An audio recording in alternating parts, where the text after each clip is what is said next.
The one that's been a bit out of sorts on pace has been the Alpine, it's a little bit down on power from its race-winning form against balance of performance from Sebring. It's Brendan Hartley that sets the first fastest sector with a 34.5 compared with 35.3.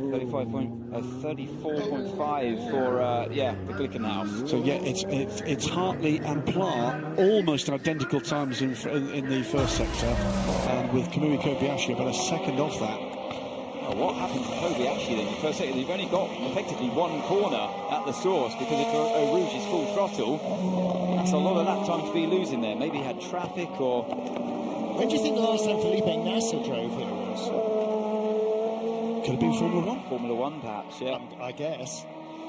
Look, most drivers know this circuit very well, and like we say, the scenery has changed, but the actual circuit itself, apart from maybe a curb here or there, but you know where you're at with Spa. It's a great circuit to drive, particularly when you got the car dialed in for qualifying, like they all have here. It's the best the car will ever feel, as he runs a little bit wide into turn 18 there. Better lap from him though, currently second fastest. Can he get ahead of the Glickenhaus?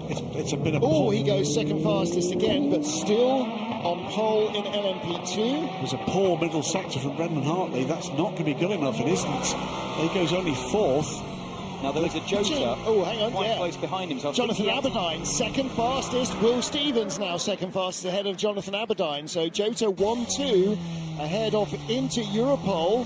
And make that ahead of Charles Milesi. Make that ahead of who just came in there, Albuquerque, went second fastest. So as they come across the line, almost everybody with quicker laps. But we're now going to see some laps deleted, I think, but that's not going to get in the way of who's on provisional pole position. That is Olivier Pla.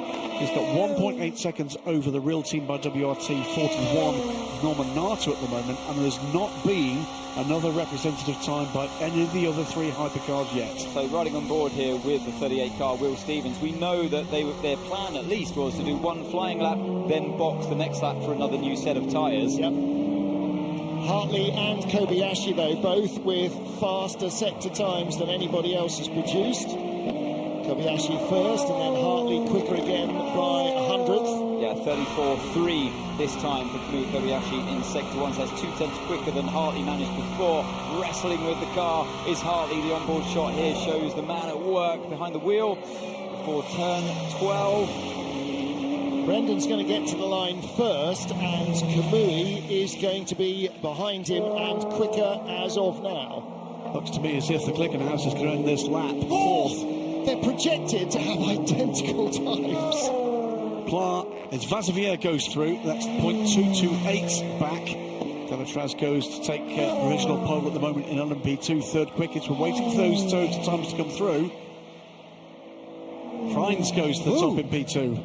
Kobayashi losing more in sector 2 than Brendan Hartley. So how does this end up? Norman Nato for real team. Hartley into the final corner there, gets your foot down, use that four-wheel drive hybrid power.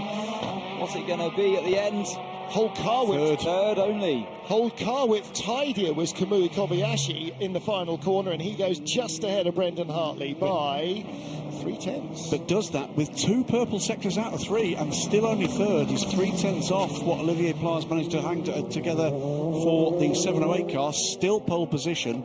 It's a 2:02.7 and a 2:02.991 for Mathieu Vazevier.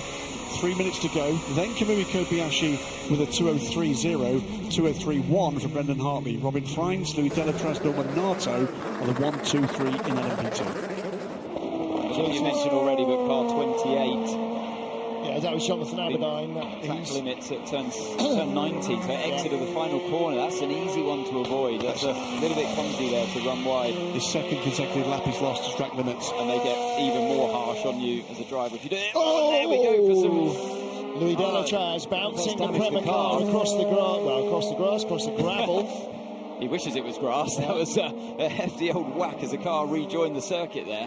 Robin Freins from WRT, last year's Le Mans winner with the team. This is one of those corners last year. You could have ran that wide, not anymore. It's going to bite you. Tail stepped out on him there, didn't it? Hopefully the car hasn't sustained any damage there and he can continue on his way. But yeah, interested to see the cars coming out on fresher tyres. I'm sure once the brakes are all warmed up. So the problem is on the LMP2 car, one of the problems on that car is that it takes quite a while for the brakes to warm up. And yeah, so ducks into the pit lane here. Does the car 31 WRT. And when you put the next set of tyres on, you've got the luxury of not just another new set, but they get that heat soak through the brakes as well, so they come up to speed a bit quicker than when you're sitting there at the end of the pit lane. For 3 minutes. For 3 minutes. Exactly so. So Kobayashi, who had been 3/10 up on pole projected time after sector 1, is 6/10 down after sector 2. And Kamui is not getting they're not going to get pole. That's it. It's done. It's a minute and a half to go, and they've pitted both Toyotas. Glickenhaus are going to be on pole. Half the LMP2 field are on outlaps. So it's not over yet. We've got a minute and 20 or minute and 10 seconds on the clock. Yeah, however, in the next LMP2. minute, a whole bunch of LMP2 laps are going to start. WRT and Kramer, the 1-2, both on pit lane. They're done. The 31 and the 9. The 45 Algar Pro car on pit lane, the 23 United Autosports car. You're right, there are cars out there. There's under a minute to go. Yep. But as far as the overall pole position is concerned, the Alpine is out there. It's only got 47 seconds until the checkered flag. But he's going to get there. He's in Piff Path. It's not going to be this lap. No, it's the next one that he might be looking for something out of, or he has an option. Yeah, this is cutting it fine, isn't it? He can't do it. 25 seconds to go. No, he's not going to make it. He's not going to make it. 25 seconds? No, yes, he will. it's a 31-second sector. Ooh. Crikey. This is going to be... Is that on a quick lap or on an in lap? You know, it's a quick lap. Fastest pushing. sector is 31.4. 8 seconds, 7, 6. Yeah, but this has been a hot lap. 5, 4, 3, 2, 1. By 2 seconds, he does not get another lap in, but... Glickenhaus are going to be pole position here at Spa. Wow. Whoa. There's Olivier Pla into the... Okay, so... Now, all those outlaps have started new laps.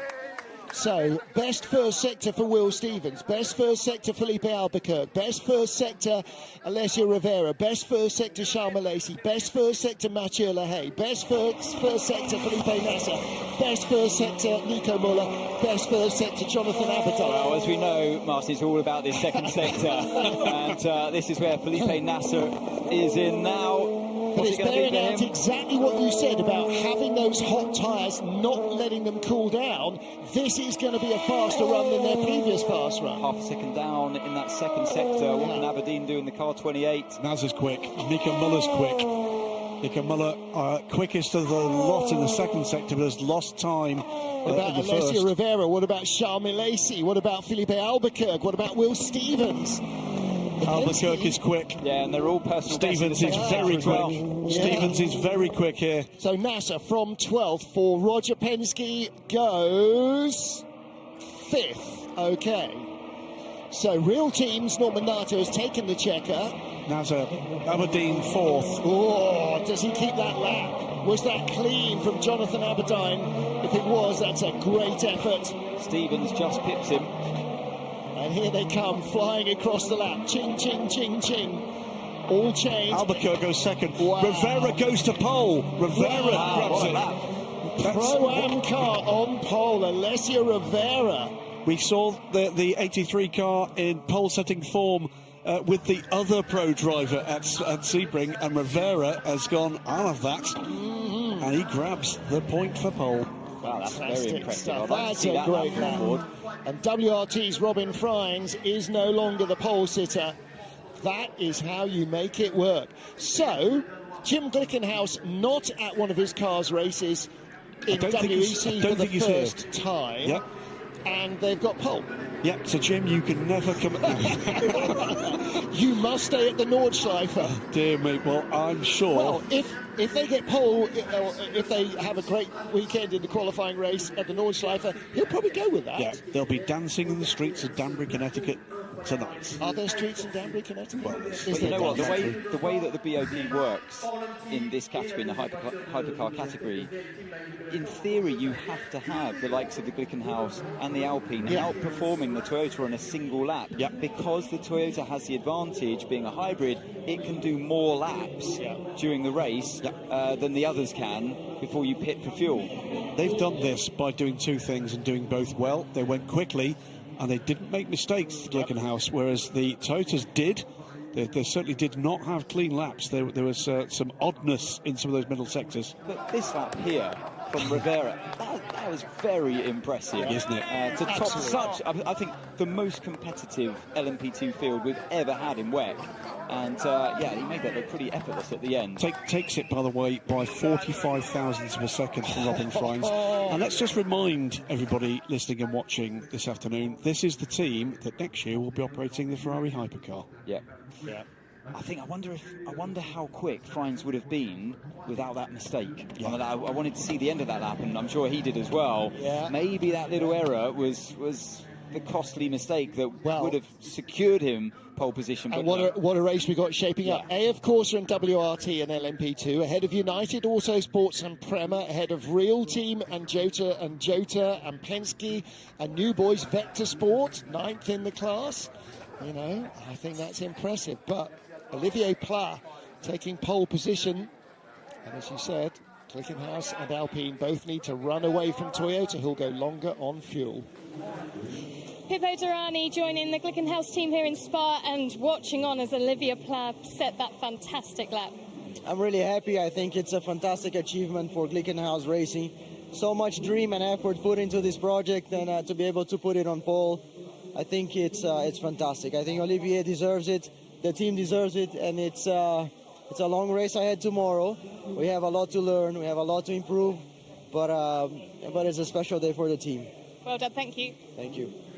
It is a special day for the team, isn't it, Graham? Because this is still a brand new project in the early stages of development. Oh, but they've been racing it for a year, Martin. Yeah, but really?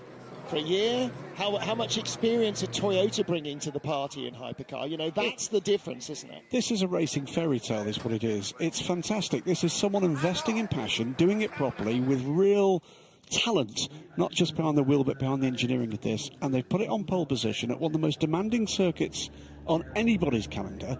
The first time they've seen this circuit in its current form with this car, and they've beaten Toyota and they've beaten Alpine. You know, Toyota repeat winners here in a variety of cars. Alpine with the well-proven XLMP1 chassis, and with, you know, a championship-winning team in LMP2 previously. These are not easy people to beat at any kind of landmark. And actually, everything you've just said there goes for Francois Perrodo and these Isn't it guys. just? Nobody in LMP2 is easy to beat, and these guys have managed to stick the car on pole position. And don't forget, this is a Pro-Am team that will lead LMP2 away.